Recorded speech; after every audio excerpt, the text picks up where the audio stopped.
ताजमहल ताजमहल तुमने बनाया? शाहजहां तो बोल रहा था उसने बनाया। हमारा देश भी अजीब है। टेक्स्ट बुक की हिस्ट्री को हम लोग मानते नहीं और व्हाट्सएप की जो हिस्ट्री फॉरवर्ड्स होते हैं उसके ऊपर हम लोग फिल्में बनाने का यहाँ पर काम करते हैं। टाइम टू टाइम ऐसी फिल्में हमने देखी हैं और आजकल ये फिल्में फ्लॉप भी हो जाती हैं, लेकिन मार्केट में एक और ऐसी नई फिल्म आई है जिसका नाम है द ताज स्टोरी। एंड इस फिल्म में कोई और नहीं बल्कि हमारे अपने बाबू भैया यानी कि परेश रावल हैं। बाबू भैया ने रिसेंटली इस फिल्म का मोशन पोस्टर शेयर करने का काम किया एंड पोस्टर शेयर करने के बाद डेफिनेटली इनको लूज मोशन लग गए होंगे क्योंकि ट्वीट डिलीट करना पड़ गया इनको। ट्वीट आपको दिखाना चाहता हूं, what if everything you have been taught is a lie, the truth isn't just hidden, it's being judged, unveil the facts with the Taj story on 31st October in cinemas near you। Sir इसका नाम the Taj story नहीं होना चाहिए था, the Taj fake story होना चाहिए था। Fake लिखना भूल गया आपका यहाँ पर एडिटर। अब ये मोशन पोस्टर आपको जरा दिखाना चाहता हूँ। यहाँ पर दिखाया जा रहा है कि ताज का ऊपर का टोम हटाया जा रहा है एंड अंदर से यहाँ पर शिव जी निकलते हुए नजर आ रहे हैं। इसमें कोई इफ कोई बट नहीं है, ये शिव जी हैं, क्लियरली नजर आ रहे हैं। एंड इसमें कोई 2 साल के बच्चे को भी कोई डाउट नहीं होने वाला क्योंकि मेकर्स ने यही दिखाने की यहाँ पर कोशिश करी है। लेकिन थोड़ी देर में जब कंट्रोवर्सी शुरू हुई तो ट्वीट डिलीट करके ये लोग भाग गए। आई मीन सीरियसली मुझे यहाँ पर बीजेपी का समझ नहीं आता। इवेंट डेज पे ये लोग बोलते हैं कि इंडिया 4th लार्जेस्ट इकोनॉमी बन चुका है, इंडिया कितना प्रोग्रेसिव है, कितना आगे बढ़ रहा है, ये दिखाया जाता है। एंड दूसरी तरफ ऑड डेज पे हमारे को 100 साल पीछे ले जाने की बातें करने लग जाते हैं कि इंडिया की हिस्ट्री देखो किस तरीके से छेड़ी गई थी। अभी मोशन पोस्टर वाला ट्वीट तो डिलीट करके भाग गए, लेकिन इन्हीं लोगों ने बहुत सारे भाड़े के टट्टू हायर किए थे। उन लोगों ने जो यहाँ पर ट्वीट्स किए थे वो अभी तक डिलीट नहीं हो पाए हैं। एंड कैसे कैसे ट्वीट थे आपको दिखाना चाहता हूं। 1000 crore plus at box office, goosebumps guaranteed, show shot winner, 1000 crore rupees plus. अभी थोड़े दिन पहले बंगाल फाइल्स आई थी, उसके लिए भी ये कहा जा रहा था 15 करोड़ रुपए भी नहीं कमा पाई ये बेचारी। अभी पूरी कंट्रोवर्सी आपको समझाऊंगा और ये कंट्रोवर्सी कितने बड़े झूठ के ऊपर बेस्ड है ये भी आपको बताऊंगा। एंड इसको सरकार होने दे रही है, लेकिन उससे पहले आपको दिखाना चाहता हूं ये जो ट्वीट डिलीट करके भागे हैं परेश रावल जी, ये पहली बार नहीं हुआ है। इनकी पुरानी आदत है ट्वीट डिलीट करके भागना। अरुंधति रॉय पे इन्होंने 2017 में एक ट्वीट किया था, जब उसके ऊपर बवाल उठा तो मिस्टर रावल ने उस ट्वीट को डिलीट कर दिया, भाग गए वहां से। उसके बाद इन्होंने एक और ट्वीट किया था चाय वाला बार वाला, इस ट्वीट के ऊपर भी बैकलैश मिला। उसके बाद इन्होंने अपॉलॉजी इशू करने का काम किया एंड इस बार भी यही चीज देखने को मिली, ट्वीट डिलीट करके भाग गए और एक क्लैरिफिकेशन यहाँ पर देखने को मिला है। देखो मैंने आपको इसका मोशन टीजर दिखाया एंड उसमें क्लियरली नजर आ रहा है कि टोम हटाया जा रहा है, अंदर से शिवजी निकल कर आ रहे हैं। क्लियरली ये मूवी रिलीजियस सेंटिमेंट से ही ताल्लुक रखती है, रिलीजियस सेंटिमेंट्स के ही बारे में बात कर रही है, रिलीजन के बारे में बात कर रही है। लेकिन क्लैरिफिकेशन में कहा जा रहा है कि हम रिलीजन के बारे में कोई बात नहीं कर रहे भैया।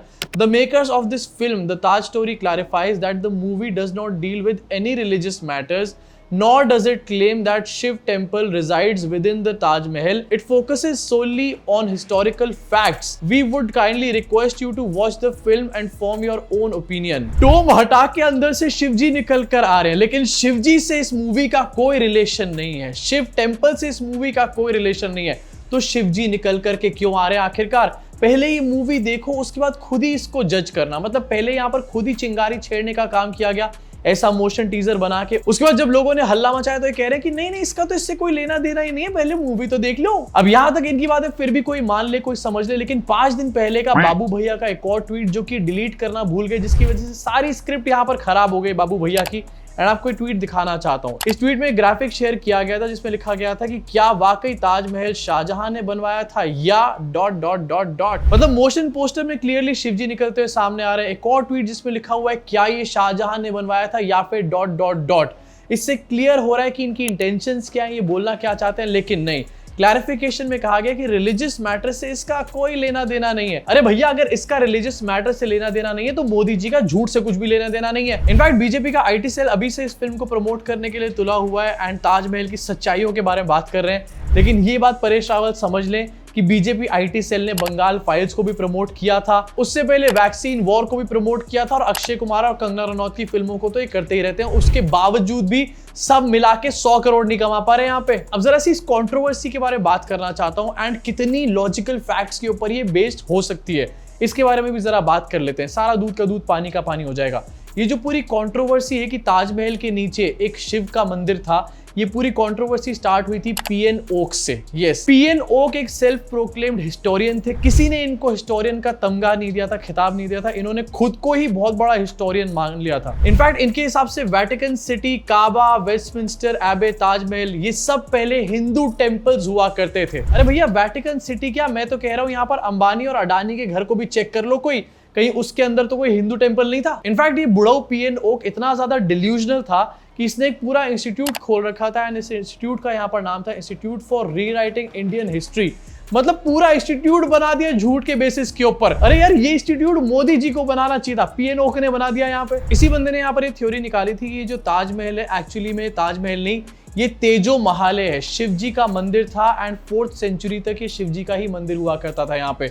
इसके बाद यहाँ पर मुगलों ने ताजमहल बनाने का काम कर दिया। वाह जी, क्या बात है। अभी पीएन ओक की बातों में कितनी सच्चाइयां हैं, ये पीएन ओक खुद ही जानने के लिए सुप्रीम कोर्ट गए साल 2000 में। साल 2000 में सुप्रीम कोर्ट में एक पिटीशन डाली पीएन ओक ने अपने इन क्लेम्स को लेकर जाते हुए, एंड इनको जस्टिफाई कराने के लिए। लेकिन वहां पर हुआ क्या, लेने के देने पड़ गए। जस्टिस एसपी भरूचा और रूमा पाल की बेंच ने साफ ये कहा था कि ये एक मिसकंसीव्ड आइडिया है, और उनकी स्टोरी को सिरे से खारिज करने का काम कर दिया था। मतलब सुप्रीम कोर्ट में बेइज्जती करा कर आए थे चाचा जाके। अब जिस बुक को और जिस क्लेम को साल 2000 में ही यहाँ पर झूठा करार दिया गया था, मिसकंसीव्ड बता दिया गया था, उस क्लेम के ऊपर टाइम टू टाइम यहाँ पर अलग अलग पिटिशनर्स ने कोर्ट में केस डालने का काम किया है। रिसेंटली 2022 में भी यहाँ पर केस डाला गया था, एंड इसको लेकर के भयंकर छीछा लेदर भी हुई थी। ये कहा गया था कि ये पब्लिसिटी इंटरेस्ट लिटिगेशन है, PIL को कहा गया था। बट इसके अलावा भी साल 2015 में ग्रुप ऑफ 6 लॉयर्स यहाँ पर आगरा के डिस्ट्रिक्ट कोर्ट में गए थे इस केस को लेकर के, पीएन ओक की बुक को लेकर के, ट्रू स्टोरी ऑफ द ताज। ये 2015 वाला जो केस था जिसमें 6 लॉयर्स गए थे, इनमें से एक सुब्रमण्यम स्वामी भी थे, जो कि आज के डेट में मोदी जी को गाली देते हुए नजर आते हैं।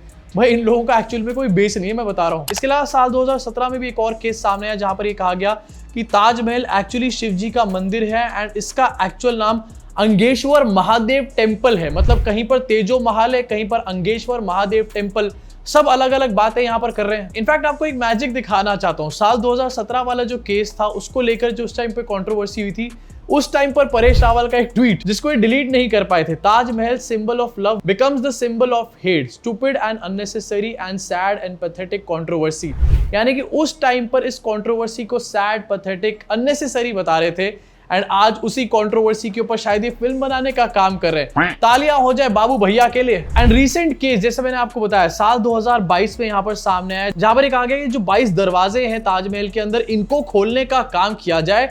एंड जब इनको खोला जाएगा तो भैया इसके अंदर से तो शिव जी का मंदिर ही सामने निकलने वाला है। टाइम टू टाइम इन चीजों की मांग करी गई, लेकिन सुप्रीम कोर्ट हो, हाई कोर्ट हो या फिर लोअर कोर्ट हो, कोई भी इन मांगों को यहाँ पर मानने का काम नहीं कर रहा। एंड दिस क्लियरली शोज कि इन बातों में कोई भी फैक्ट नहीं है यहाँ पर। और यहाँ पर मेकर्स कह रहे हैं कि फैक्ट्स के ऊपर बेस्ड हम फिल्म दिखाने वाले, पहले फिल्म को देखो। जब सुप्रीम कोर्ट किसी चीज को फैक्ट नहीं मान रहा, हाई कोर्ट नहीं मान रहा, कोई लोअर कोर्ट्स नहीं मान रहे, तो ये कौन से फैक्ट लेकर के हमारे सामने आ गए परेश रावल जी और उनकी टीम। इनफैक्ट आपको दिखाना चाहता हूं, ASI यानी कि आर्कियोलॉजिकल सर्वे ऑफ इंडिया, ये भी कह चुके हैं कि Taj Mahal is a tomb and not a temple. Court में इन्होंने बकायदा ये बात बताने का काम किया था। ASI, supreme court, high court, कोई भी इस बात को मानने को राजी नहीं। लेकिन पता नहीं परेश रावल को कौन सा व्हाट्सएप पे फॉरवर्ड आ गया जिससे इतना ज्यादा एकदम से एक्साइटेड हो गए। अब एक एंगल तो ये पीएन ओक वाला है। पीएन ओक ने अपनी किताब में ये सब बातें लिख दी थी, पता नहीं एकदम से इनको सपना आया कि हाँ भैया ताजमहल नहीं है, तेजो महल है, सब लिख देता हूं बुक में। लेकिन इसके अलावा एक और एंगल भी यहाँ पर बताया जाता है कि ताजमहल में एक बार शिव जी की मूर्तियां देखी गई थी। यस, ये कुछ सुना सुना सा नहीं लग रहा आप लोगों को? आपको दिखाना चाहता हूं। 2 बार ये क्लेम करेगा, किसी विजिटर ने बताया। पहला तो साल 1934 में, एंड उसके बाद 1962 में ये बताया गया कि 3 मूर्तियां देखी गई हैं बेसमेंट के अंदर। अब इस साल 1934 में और साल 1962 में जो मूर्तियां दिखी थी जिस विजिटर को, कहीं उसका नाम LK अडवाणी तो नहीं था। अब देखो, ताजमहल के नीचे कोई शिव मंदिर नहीं है, ये हमारे देश की कोर्ट्स एक तरीके से मानने का काम करती हैं, ASI मानने का काम करता है। लेकिन इसके साथ एक और भी एंगल यहाँ पर है। अगर यहाँ पर शिव मंदिर नहीं है तो ताजमहल की जमीन पे आखिरकार पहले क्या था, यानी कि जब ताजमहल बना उससे पहले कुछ तो यहाँ पर रहा होगा। तो इसको लेकर के बताया जाता है कि ये जमीन जो है ये राजा जयसिंह की जमीन थी एंड ये जमीन राजा जयसिंह ने यहाँ पर शाहजहां को दी थी, जिसके बदले शाहजहां ने राजा जयसिंह को एक कॉम्पेंसेशन भी देने का काम किया था आसपास के एरिया में, एक जागीर दी थी पूरी। एंड ये बात व्हाट्सएप फॉरवर्ड्स की नहीं है, ये बात एक्चुअल हिस्टोरियंस ने बताई हुई बात है, ये सेल्फ प्रोक्लेम्ड हिस्टोरियंस वाली बात भी नहीं है पीएन ओक की तरह। इनफैक्ट इसी मैटर के ऊपर दिया कुमारी जो कि बीजेपी की एमपी है, उन्होंने क्लेम भी करा हुआ है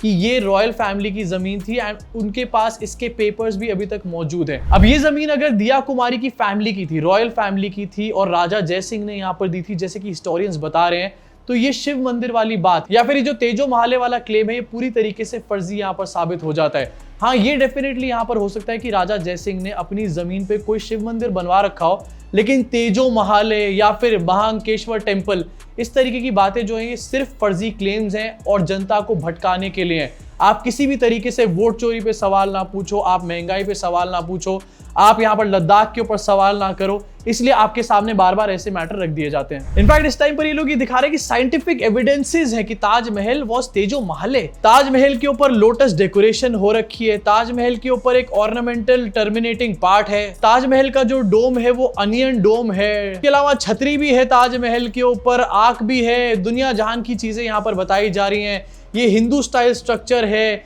ये रिवर फ्रंट के ऊपर है। लेकिन भैया रिवर फ्रंट के ऊपर तो रेड फोर्ट भी बनाया गया था, रेड फोर्ट भी कोई मंदिर है क्या यहाँ पे? प्लीज बता दो हमारे को, वहां पर भी घंटे बजा देंगे। इस तरीके की बातें यहाँ पर फिर से शुरू हो चुकी है। मोदी जी यहाँ पर बात करते हैं मेक इन इंडिया की और स्वदेशी मूवमेंट के बारे में एंड एआई प्लेटफॉर्म इंडिया में बनाए जा रहे हैं, याहू को रिप्लेस कर रहे हैं, जीमेल को रिप्लेस कर रहे हैं। बट दूसरी तरफ अभी तक हम लोग 100 साल पीछे की बातें कर रहे हैं, उनमें से हम लोग बाहर ही नहीं निकल पाए क्योंकि हम लोग देश की जनता को मूर्ख बनाना चाहते हैं, यही सच्चाई है। ये जो बड़ी बड़ी स्वदेशी मूवमेंट की और इंडिया में इतनी सारी एप्स बना ली, स्टार्टअप कर लिया, ये सब बातें करी जाती है ना, ये सिर्फ हाई क्लास लोगों को बेवकूफ बनाने के लिए करी जाती है। अपर मिडिल क्लास पढ़े लिखे लोग जो हैं उनके सामने ये दिखाने के लिए देखो मोदी जी प्रोग्रेसिव काम कर रहे हैं, ये नैरेटिव सेट करने के लिए बातें करी जाती है। अंदर से ये अभी 100 साल पीछे ही जी रहे हैं। एंड दूसरी तरफ जरा मूवीज के बारे में बात करना चाहता हूँ। फिल्म मेकिंग एक आर्ट फॉर्म है, लेकिन आज की डेट में इस आर्ट फॉर्म को प्रोपेगेंडा टूल में बदल करके इन लोगों ने रख दिया है। इस तरीके से आने वाले टाइम में इंडियन फिल्म इंडस्ट्री और बुरी हालत में चली जाएगी एंड फिर यही बोलेंगे बॉयकॉट बॉलीवुड। मतलब हर तरफ से फुल प्रूफ प्लानिंग चल रही है आप लोगों को बेवकूफ बनाने की। लेकिन आज की डेट में देश की जनता ना बहुत स्मार्ट हो चुकी है, लोगों की आंखें खुल गई हैं, ऐसी फिल्में लोग देखने नहीं जाते हैं, प्रोपेगेंडा में बिलीव नहीं करते हैं। 2-4 लोग शायद फिर भी इनके शोर से इन्फ्लुएंस हो जाए, इनके व्हाट्सएप ग्रुप पे हल्ला मच जाए, आईटी सेल में हल्ला मच जाए, लेकिन आम जनता जो है वो इन चीजों को अब नहीं बाय कर रही है, इन चीजों में अब नहीं बिलीव कर रही है। एंड एंटरटेनमेंट के लिए वो 1000 रुपए भी खर्च कर देते हैं, लेकिन ऐसी प्रोपेगेंडा फिल्म के लिए वो 50 रुपए भी खर्च करना नहीं चाहते। जनता को तो ये बात समझ में आ चुकी है, लेकिन इन टटपुंजे फिल्म मेकर्स को ये बात कब समझ में आएगी? ये देश में प्रोपेगेंडा तो फैला ही रहे हैं, साथ में हमारी फिल्म इंडस्ट्री को भी खोखला करने का काम कर रहे हैं। अब आपका क्या सोचना है इस पूरी कंट्रोवर्सी के ऊपर? तेजो महाले है या ताजमहल है? नीचे कमेंट सेक्शन में अपनी भड़ास को जरूर निकालना। मैं आपसे मुलाकात करूंगा इस चैनल के अगले वीडियो में।